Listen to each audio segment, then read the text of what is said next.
Today we're going to be working on a 2011 BMW 528i. We're going to change out the rear brake pads. To get started, of course, go ahead and remove the tire. Make sure you have the jack in a good location, and make sure you have the jack stand under something that, in case the jack does give way, it won't fall and hurt anyone. After removing the tire, we're going to go ahead and remove the brake caliper. If you can see back here behind this ABS line, there is a 13mm nut that you'll need to put your socket on, and there's also a 16mm nut that you need to hold while loosening the 13mm.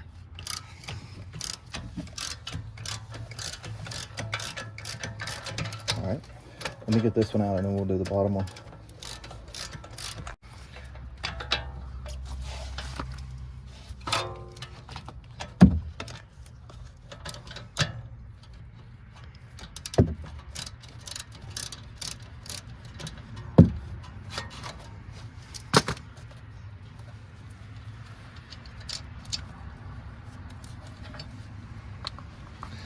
This will be the bolt that you remove, and then there's one down here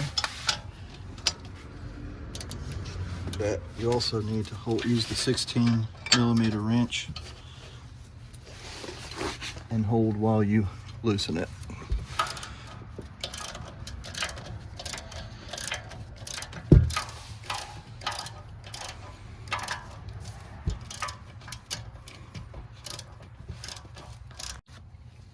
All right, once you get the bolts loose, this whole caliper should slide out. Sometimes you have to kind of wiggle it a little bit to get it to let go of the pads. There we go. And then kind of just set that to the side, and then the pads will just slide out the front. And you can see we didn't have much life left on those pads. We're getting close to the end of its life. And always make sure that you remember the orientation of which pad went on the front and which pad went on the rear, because most of the time they're different. The rear pad has an extra ear at the top of it. So you just want to make sure that that one goes in the back, and then this one will go on the front when we change them out. All right, so for this one, for this caliper, because they have the screw-in calipers, you have to use a specialty tool, and you fit the ears of the tool inside the caliper grooves on each side. And what you have to do is fit them in there, and sometimes it's a pain, and this is not the exact this is like a universal tool, but you fit them where they're across from each other, and you'll be able to actually turn the caliper down, and it actually pushes the caliper back inside the caliper body so that the new pads will fit. And this takes a little bit of time.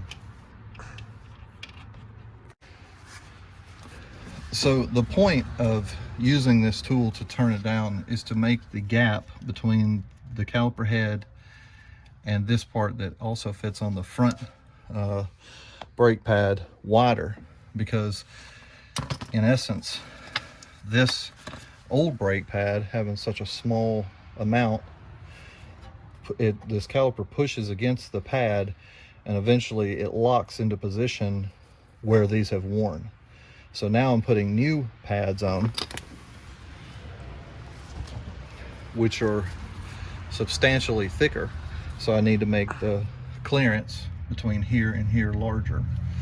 And a good rule of thumb to make sure you know you have it all the way in is this caliper will actually stop turning at the end, and you know that's bottomed out. All right, as I said earlier, remember, pay attention to the orientation, because this one has the extra ear. This is going to be the back one, And of course, this one will be the front. But before I put these on, I always use the brake grease to keep from rattling and making noise and allowing the caliper to, or the brake pads to move back and forth with the caliper. Let me grab that real quick. This is by far the best anti-squeal paste, or brake grease is what I call it, but that I've ever used. And what you want to do is put a little bit on the back of the pad. It comes with a little brush so that you can apply it and coat it.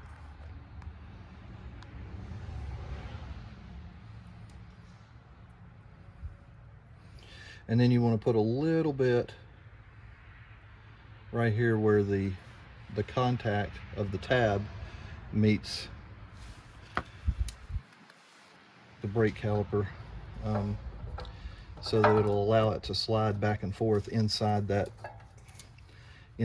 groove really easily. If you can see where it will make contact there, it'll help it move back and forth.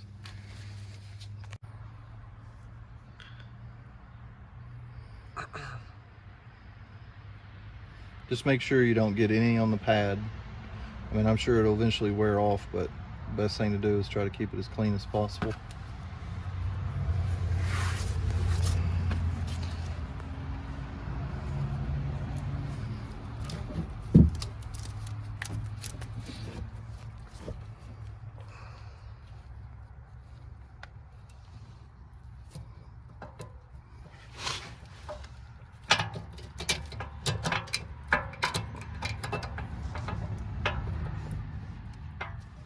I can't even see that one.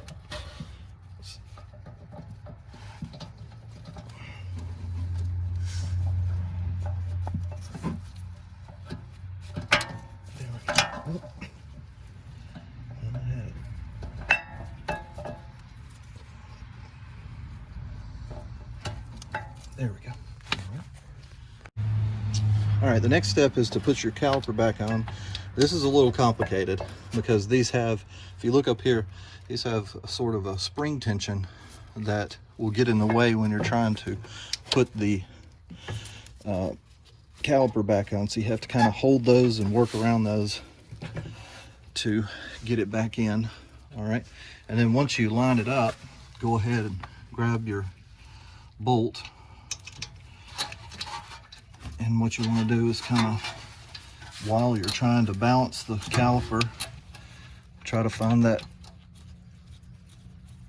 thread.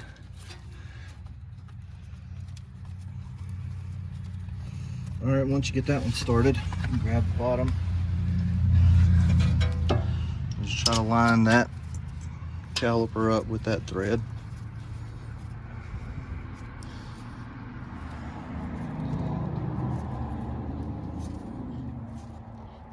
All right. The next step is the reversal of taking them off. Let's make sure you hold your nut here and just tighten your bolt back up.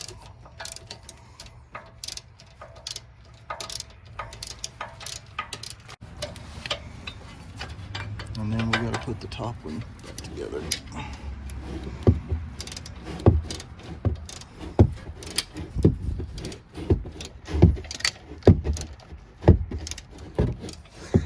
Thanks, well. I know I need to get a shorter. Let me get a shorter ratchet.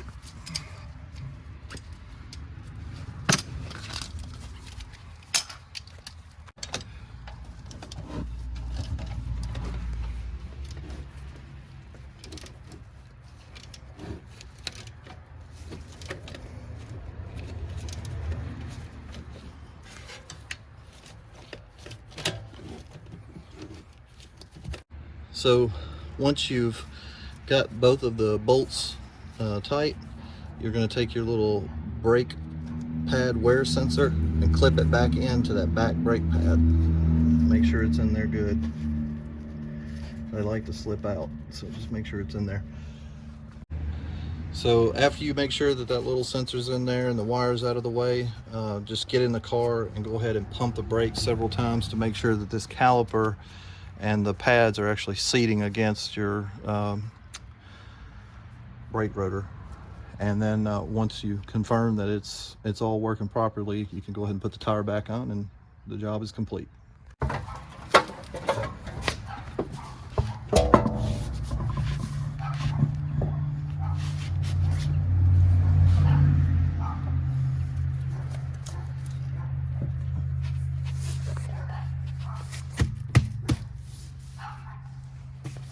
Trying to line those holes up. All right, that's good. All right, now let me have the studs down there.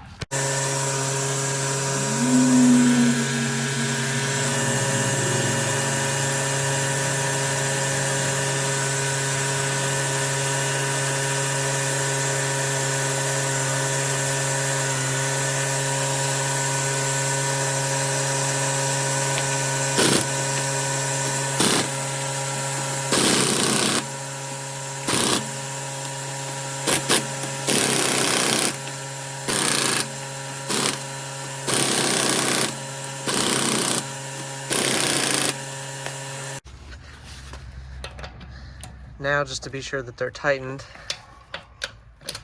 I tighten them before I set it down, just to make sure that they're tight. And then what I do is I lower it down just enough where the tire barely touches the ground. And the proper way to do this is to use a torque wrench and torque them to 100 pounds, but I've been doing it so long that I kind of know about what 100 pounds is. Because you don't want to over torque them for sure, but you don't want to under torque them because you want to make sure they're going to stay on. And then just let it down slowly. And then to make sure you check your brakes and make sure they're working properly before you pull out of the driveway. all right.